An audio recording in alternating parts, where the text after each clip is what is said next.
Welcome, everyone. This is webinar number 15, Supporting You Through the Coronavirus Pandemic.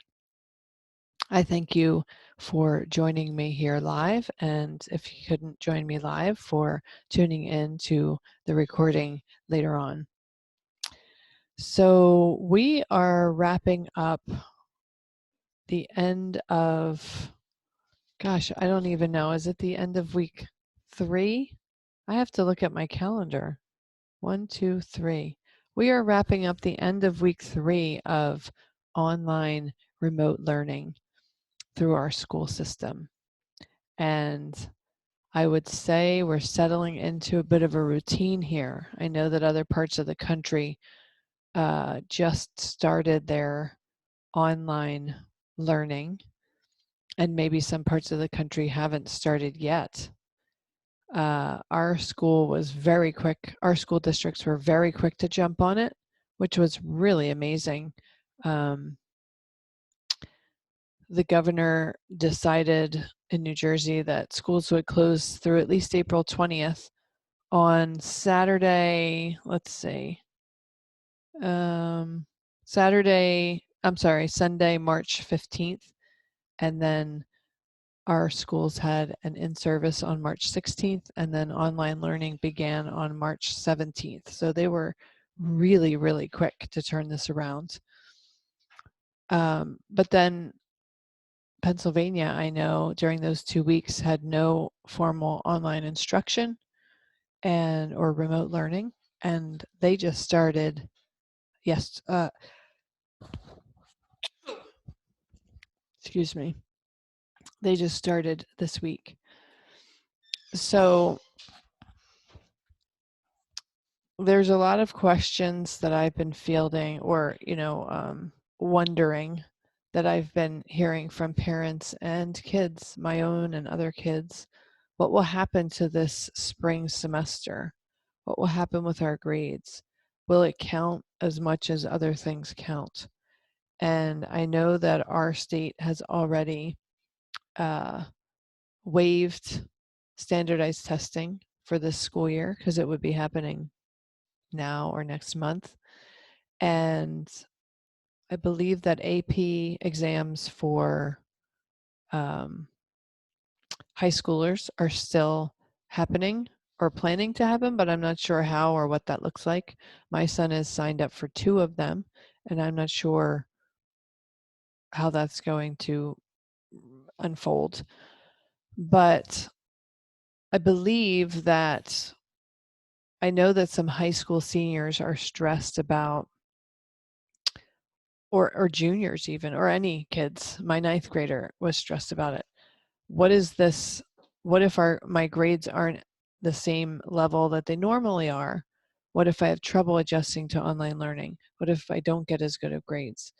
And I really, really strongly feel that for the next 4 years, colleges and other learning institutions, higher learning institutions, are going to have to make a concession. That's my dog who wants to go out. Hold on a second. Go ahead.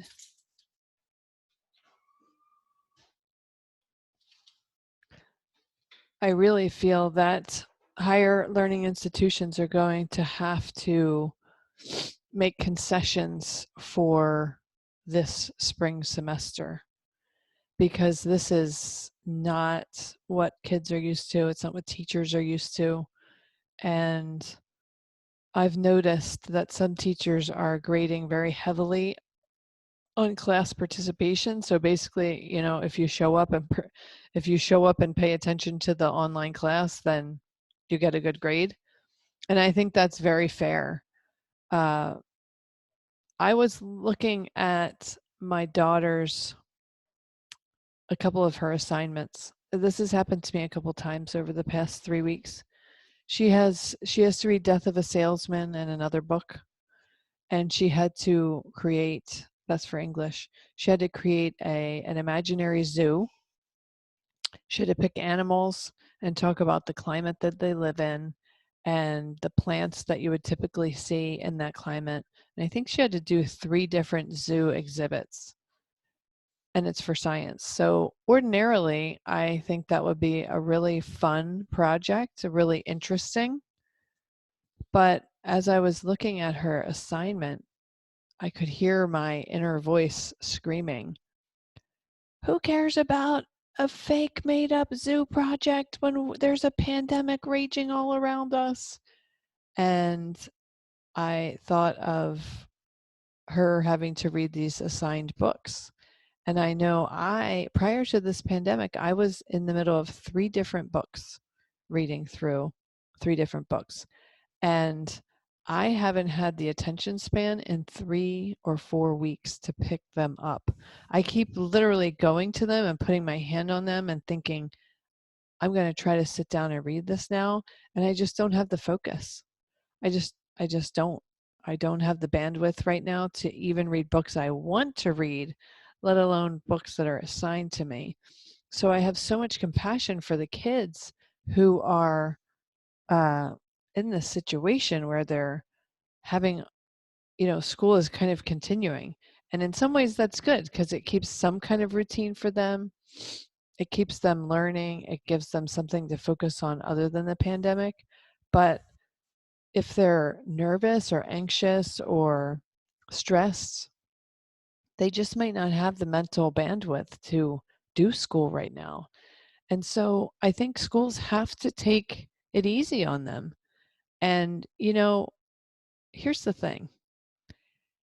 If they don't get a lot of effective formal education, and what I'm saying has nothing to do with teachers, the amount that they're working, their ability to provide instruction and learning, and their dedication, because teachers are amazing. I am so impressed by the teachers that I know, by the teachers that my kids have, the way a lot of them have kids at home that are doing online learning, and then they're expected to also teach their students. It's nothing short of amazing to me how teachers are stepping up and serving our children. It's amazing. So it's not anything to do with teachers. But if our kids go the next 3 months without learning the formal stuff too much, maybe with the exception of math, which builds on itself, um, and things like that. But if our kids don't really learn a whole heck of a lot formally during the next 2 to 3 months or for the remainder of the school year, who really cares? That's kind of where I am. Who really cares? They'll get plenty of work when they go back to school in the fall. And the other thing is, they're learning so much about strength and resilience and getting through hard times and supporting each other, and who is really important in this society, like healthcare workers and grocery store workers. They're facing stresses of their own. They're looking at this, they're observing the stress that their parents might be under. They're learning so much. They're getting a crash course in life right now. And I don't think that compares to 12 years of formal education. The opportunity that our kids have to learn and to grow, and as Andrew Cuomo said, their characters are being chiseled during this tough time. They may have had an easy time before, all the activities they want, the latest shoes, good grades in school, whatever else they have. Now times are challenging. And this is when our kids have the opportunity and the encouragement to rise to the challenge. This is what being a human is all about. The good times and the easy times are good, and we're thankful for them. But we're not nearly as thankful for them until we have some challenging bad times, some hard times. Last night at dinner, I said to my kids and my niece, to everyone at the table, what are you going to be most looking, what do you miss the most about your life, and what are you most excited to get back to? And both of my boys who generally say they don't like school, they both said they miss being in school and they're most looking forward to getting back to school. And when I probed a little deeper, my 12-year-old said he really misses his friends, seeing them in person. They're doing video FaceTimes all the time, but he really misses seeing them in person. He misses the routine, walking down the halls. My 17-year-old said he wants to go back to school because if he was in school, that would mean his volleyball season would be happening. So, but I think this pandemic has given them a deeper appreciation of something they took for granted. They might not like school, they might not like the subjects, they might not like homework, but school is a lot more than just subjects and homework. It's relationships with teachers, it's navigating the world, it's having friendships and working on social compromise with peers, working in groups on group projects. There's so many benefits to school that have nothing to do with the formal curriculum that you're learning when you're there. And of course, there's that too. So there's so many different things. And I really think that if parents and teachers and administrators can just kind of take a collective deep breath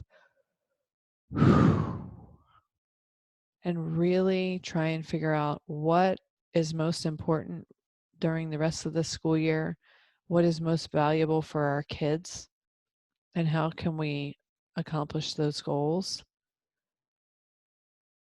I don't think parents should be fighting with their kids about homework, schoolwork. I don't think they should be fighting about grades and putting too much pressure on their kids about grades. I think they should be talking to their kids about how to survive tough times. That's what, to me, that's what the focus should be. School as much as you can get it and as well as you can get it done. And otherwise, how do we get through this tough time together as a family? That's what it's all about.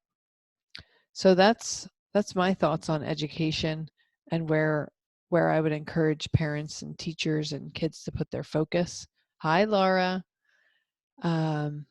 And so Marilyn, who's joining us, had a wonderful idea that she shared with us that she does. She printed out a Winnie the Pooh bear off of the internet and changes his outfit every day with construction paper. And the kids in the neighborhood are excited to see what's up with Winnie the Pooh each day. What a great community activity for families and for neighbors.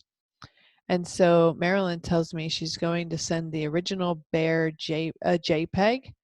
The first day you printed it in black and white so you could dress it in color. You printed it out on tabloid-sized paper to make it bigger, which many people may not have access to. Okay, well, thank you for sending me that, Marilyn. I can't wait to share it with other families. And Laura, you say you're not feeling well? Uh-oh, what's going on? I hope it's not the virus. But of course, that's where our minds go right now. Everybody's talking about it. As soon as anyone has a scratchy throat, oh my gosh, do I have the virus? So I hope you're not suffering the effects of the virus. Hopefully it's just being tired and stressed. This is a challenging time, and as we've said many times, we are in the marathon of it. So what's happening to you, Laura? What are you feeling? What's not well with you today? I know you have a lot of things on your shoulders that you're trying to carry with your kids and your work and this pandemic. Throat and chest. Oh. Well, take good care of yourself. Maybe you should be wearing a mask. Maybe you should be resting to the degree that you can. Look at anything that is not absolutely vital and take it off the list, even if it's just for a few days while you try to feel better, whether you have the virus or not. I mean, I think the treatment and the process that you should be going through and we all should be going through when we feel unwell, there's no time like the present to practice it. So trying to get as much sleep as you can and rest, eating healthy foods, reducing your stress, deep breathing, meditation, scaling back on anything that's not necessary. So much work, webinars, school for the children, not enough sleep. I don't know how much you heard about my thinking about the schooling with kids, but I would really pare it down to the bare minimum, especially if you're not feeling well. And I know you're a single mom. What's the bare minimum that they have to do to check off the requirements to make sure that they're getting their jobs done? And maybe even emailing their teachers. That's an idea. Emailing their teachers and let them know that you're not feeling well and you're a single mom and you're doing the best you can. And what is the bare minimum that your kids are expected to do? That's one thing I would suggest. Because if the teachers know the extenuating circumstances in a family's household, I can't imagine they wouldn't take mercy on that family and on that child and grade in a more relaxed fashion, be a little more generous with giving credit on assignments. There was a psychiatrist on CNN emphasizing sleep, and Anderson Cooper shared how much his sleep improved by going to bed early. Yes, this is a time for basics. If you can go to bed early, terrific. I seriously cannot recommend to you enough how important it is to get down to the basics right now. Just do the bare minimum. You've got to be as healthy as you can for your family. And now is not the time to stress out and work yourself to the edges, spread yourself thin. Now is the time. And I'm telling you this because I forget this myself. And sometimes people have to remind me, or sometimes a few days in, I remember.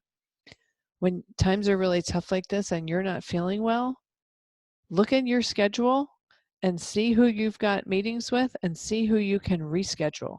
See which meetings and which phone calls and which webinars you can cancel, because now is the time to put the focus squarely on you and getting you better and keeping you as healthy as you can be. In my opinion, there's very little that's more important than that. If you're not well, nothing else will happen.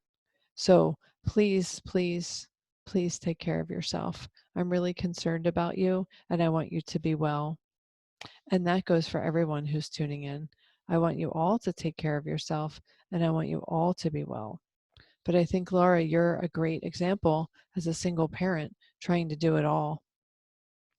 What can you get rid of? What can you push off, postpone, cancel, reschedule, just to lay low and rest? And if your kids have more screen time, I know you have a daughter, but I thought you had more than one child. But if your kids have more screen time, so be it, right? This is not the time for strict boundaries around screen time. This is the time for getting yourself better. Do you have neighbors who could bring you food if you need it so that you don't have to go out, or any other supplies you might need? Maybe online shopping to have it delivered. That would be an idea. I really, really want you to take care of yourself. It's really, really important. And again, that message goes for everyone. So I think talking about school and caring for yourself as a parent is really the focus of our topic today. Laura says, all about the basics right now. So true. We all know these basic things. I agree. I'm not appreciating the push that is happening out there. It seems people are either very generous and compassionate or a bit ruthless in being very advantageous with others. It's very true. We have to be very careful because there are some unscrupulous individuals who will take advantage of this very difficult time. And we just have to be very careful when we're interacting, doing business. I tried to buy some wipes on Amazon last night, and the price gouging that I saw was disgusting. And then they said they won't be delivered until mid to late May. Craziness. Craziness. I don't think it's appropriate or ethical at all for people or businesses to price gouge right now. I think that they should be giving a fair market value to whatever it is they're selling. It brings out the two extremes. This is fear, and love will always combat this. You're very, very, very correct. Love will reign. Love will rule the day. And all we have to do is keep embracing love. Love for others, love for each other, and most importantly, love for ourselves. So I think that's a good way to wrap up today's episode, today's webinar. I hope that you feel better, Laura, and take good care of yourself. And please keep in touch with me and let me know how you're doing.